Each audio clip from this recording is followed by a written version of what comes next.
Hey folks, welcome to Mystics Outlook. We're joined by Cardo Dudley Jr. and Wilson Turpey Jr. Look, the Mystics took on the Sun today. The first meeting of the season. They'll face them again on Tuesday here in DC at the ESA. But tonight, well, this afternoon rather, Connecticut outlast Washington 80-74. Washington got off to a solid start, went up by as many as 12 points. Connecticut made several runs. They weren't able to really take the lead until the fourth quarter, and then Connecticut held on. You saw Connecticut just stay in it. Felt like DeWanna Bonner kind of turned things in that second quarter, turned things around for her team, and then you saw the rest of their front court really get going. Washington had opportunities late, despite that, but big a lot of credit to Connecticut for finishing this game off late. But Cardell, your thoughts on this one? Yeah, I just feel like the Sun made a couple more plays. They were just more solid by a little bit in every phase of the game. They made a couple more shots, more free throws, control the boards, turn the ball over less. It's just like slight differences when you go up and down the board on things, and that's why they were able to, to win. The Mystics had countless opportunities to seize this game. They missed shots that they normally make. Look, the trio guards that start for them were very cold.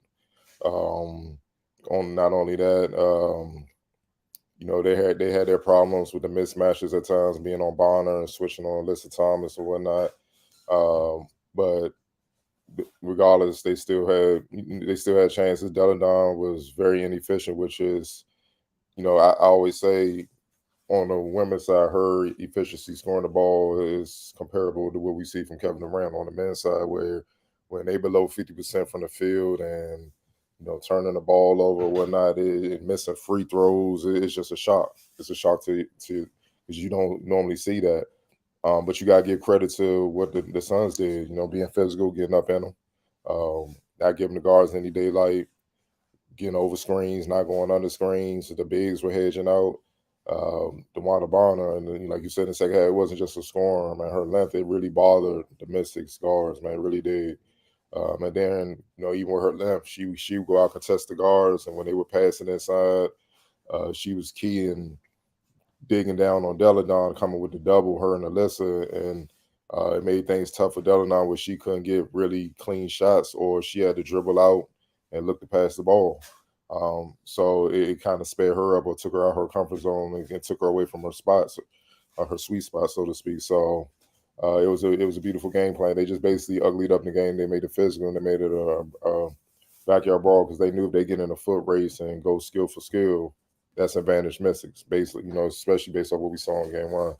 Um, I also feel like the bench, they ain't really giving much left. The starters had to carry a heavy load. Talking about the Mystic side, 9 points from the bench. Only 3 shots made, 3 out of 11. They were 3 of 11 from the bench, man. That's not gonna get it done. Meanwhile, Rebecca Allen, she had 7 by herself. She almost outscored the Mystics bench by herself, man. So that's what it was. But the difference in the game is DeWanna Bonner. She got to the free throw line and she made her shots in between, finished well. Alyssa Thomas, man, this what she does. Nearly almost always near triple double. 14, 16 rebounds, 6 assists, 3 steals. And she didn't shoot the ball well, but she dominated in every phase for the most part. And Brianna Jones, who knows, it might have been a different game had she not been in foul trouble. You know what I mean? They won by 6, but it could have been a lot more. She had a double 15 to 10, but that was only in 27 minutes, and she was 4-8 from the field. Now Shakira Olsen, she was right there, 21-11. Her best game as a pro. So they kind of canceled each other out inside, man. But the others, as far as the starting lineup, Bonner got the edge on Deladon tonight. Alyssa Thomas, she definitely got the edge over no disrespect. Sykes, Atkins. I know Hayes and Hyman, they didn't shoot the ball well, but they didn't need to because the front court thoroughly outplayed the Mystics front court. So that was just the difference in the game, slight edge.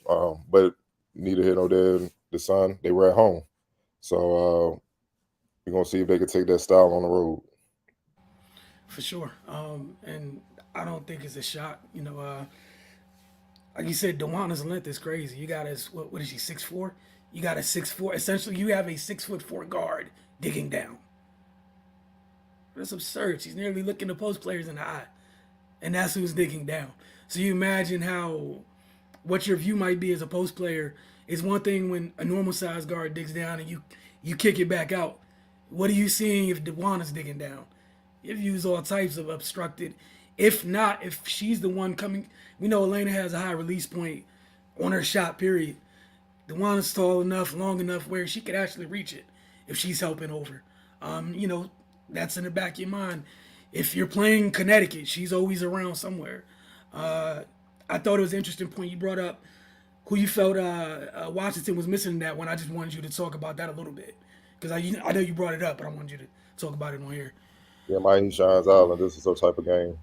She's a physical post player. She's a little undersized, but she about what 6'1", 6'2". She bang, but then she's versatile with her skill set. She can play a little point forward. At times when she's on her game, it's similar to what Draymond does, but she's more of a scorer than Draymond. But the physicality would help with Alyssa Thomas. She should have threw her weight around, keep Alyssa Thomas off. Maybe Bonner would have had to switch on to her, which would have freed up Delanon. And Maisha can hit the mid range. You know what I mean? She can get to the post, and she gets to the free throw line, and she would have helped on the board. So instead of maybe Alicia having 16 rebounds, it might have been 10. And those couple extra possessions might have been buckets for the Mystics to help them pull out this game, or at least get fouled and get to the free throw line, or and 3-point plays. Delanar had a couple, late in the game. You know what I mean? So, they definitely missed her presence, and you saw because they got a foul trouble, Delanar and Austin, and because look, Tiana Hawkins, it wasn't her game tonight. It was all be same thing. Who could they go to? You know what I mean? So, her presence was definitely miss. But at the same time, like I said, the Mystics had their opportunities. They just couldn't hit shots down the stretch. They got good looks from three, wide open looks, mid range. Like I gotta keep going back to it. Delanar missed the free throw. She never misses free throws. So when that happened, I was like, yeah, this may not be that night. It's just certain things where you just like, yeah, it's gonna be a tough one. So, but it's early. It was close. They know what they gotta do to regroup and whatnot. And Connecticut visits them on Tuesday, so we'll see how it goes now. Yeah, and I know it's something. Even when Coach T was on the bench, something he talked about all the time with them is they always focus about what they look like heading into the postseason. In terms of the regular season truly being a journey for them. But again, you're 1-1. It's far from the end of the world. And again, you talked about some of the things that happened in terms of the bunnies that were missed. I remember it was a one possession game. You saw Tosh grab the defender, get into the lane, and just smoke the bunny at the rim. Doesn't happen often. Like, it was literally that type of day. You saw another one. Elena misses a 7-foot jumper. Nobody on her. Like, it was just that type of day. But again, for the Sun, I think they're 2-0 on the year after this. So a good start to the season for them.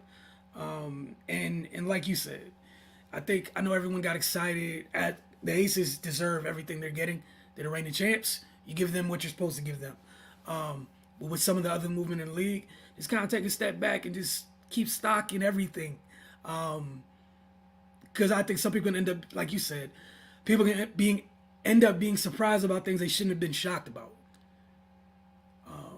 But we'll see how things go. You got to watch the games and stuff. You got to watch the games, but chemistry. Yep. Who's willing to sacrifice? Because you're gonna have to sacrifice with all the movements and all the quote unquote superpower teams, super teams across the league. Certain players gonna have to sacrifice that otherwise throughout their careers thus far they haven't been asked to sacrifice like that because they've been the woman, they've been the go-to woman. So that's just gonna be an interesting storyline along with health or whatnot. As we go along. The thing about the Mystics is, the majority of their roster been together, so they know how to, regroup. Different voice on the sideline, but they used to him because he's had games under his belt. Like I said, it's just one of those games, and maybe they came in feeling themselves a little bit too much because the way they beat the Liberty, you know what I'm saying, and projected to be in the finals with the Aces. That's the hype machine, the big hype, and they dominated them. You know what I'm saying? But now the Sun gave him a reality check in the sense like, yo, y'all, it's early. You know, you got Right. work to do, certain things. But the one encouraging thing I'm definitely proud of seeing is Shakira Austin the way she played, man. Like she's shown like she's so far she's made that leap. You know, where she's capable, where she's more of a threat on the offensive end, as well as being a defensive anchor and rebounding the ball, man. So and she's showing a versatile skill set to be able to do it inside and out, man. So it's gonna be fun to watch her grow. Yeah, and to piggyback off that, I think that's one of the big. That's kind of one of the things I think that could stretch the ceiling of this team this year is where she's at. We know Elena's going to get doubled. Teams are not about to let Elena play 1-on-1, regardless of what's happening in life. However, if Shakira is able to do this, I'm not saying 20 a night, but if she's able to routinely make teams pay for essentially doubling Elena with your two post players, decisions have to be made. Now you're thinking about who you're using to double because of the different ways she can attack, like you said. And it's going to be fun if health permitting to watch those two, their chemistry together, because they didn't really have it too much last year. You know, you're a rookie, and then Tulane was in and out a lot. You saw flashes today, rather of I think it was a couple times Elena got the double, Shakira with the timely cut here and there, or other times like you said, getting the ball out, that block the top block extended, put it on the floor, and two people aren't leaving Elena. That's a lot of room to work for somebody like Kara. A whole lot of room. So positive things to be taken. Rough night. You 1-1. But we'll see how they respond come Tuesday night. At the ESA. Player of the game. Man, I'm gonna go with DeWanna Bonner Yeah. because of her, not just because of the offense, the 21, but the game high 21. Oh, well, she was tied with Shakira for 21, but her defense, man, I don't think if you ain't watched, if people watching haven't watched the game, go back and watch it. The way she swung their guards, man, and got back to the post players and did it consistently while scoring. It was impressive to see. Something you don't see too often. Yeah, I'm with you. I felt like she wrecked this game, starting in the second quarter, to get Connecticut back on the right track. Started offensively, simply by getting to the rim, getting to the foul line, and then like you said on the defensive end, her imprints were all over this game in every facet, and her just being, bro, as a 6'4" guard, it's a mismatch. Like just call it what it is. Washington has very good defensive guards. 6'4", 6'4". Like it's not to say anybody did anything horribly wrong, but 6'4", 6'4". If she's what's it called? She's a guard or whatever. It's a couple times in the second quarter. She's crashing the weak side of offensive glass. You asking a guard to box out a big essentially at that point. It's just tough. But that's what makes her her. And she was a special part of the Mercury teams, and she's been good here as well. So this shouldn't be a shock, like I said. Folks that watched DeWanna Bonner, you saw her value tonight, this afternoon, whatever. Today you saw her value for sure. X factor in this one though. Man, it's tough, man, because Alyssa had such a strong night, but Bree, Yeah, when she was on the floor, it was super tough for the Mystics. It was I give it. I'm gonna give them co-X factors because they both brought something in different ways. They both helped the team dominate on the boards.